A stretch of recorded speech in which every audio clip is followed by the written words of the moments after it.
ইরফান পাঠান যে একসময় মাঠে গর্বিতভাবে ভারতের পক্ষে বল করতেন, আজ ধারাভাষ্যকারের তালিকা থেকে বাদ পড়েছেন। বিষয়টা হয়তো ছোট, কিন্তু এর গভীরে যে এক অদৃশ্য যুদ্ধ লুকিয়ে আছে তা বোঝা যায় একে একে উঠে আসা তথ্যগুলো থেকে। ভারতীয় ক্রিকেট বোর্ড ইরফান পাঠানকে ধারাভাষ্য থেকে সরিয়ে দেওয়ার পেছনে যে কারণ দেখিয়েছে তা একেবারে এক নতুন পটভূমি তৈরি করছে।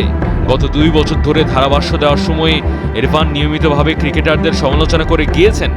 এমনকি এই সমালোচনা এমন এক পর্যায়ে পৌঁছেছিল যে কিছু ক্রিকেটার ব্যক্তিগতভাবে ক্ষুব্ধ হয়ে ইরফানের মোবাইল নম্বরও ব্লক করে দিয়েছেন, এমনটাই দাবি ভারতীয় মিডিয়ার।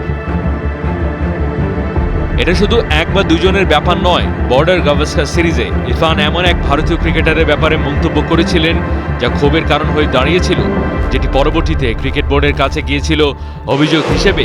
এই অভিযোগের পরই বোর্ড এই সিদ্ধান্ত নেয়।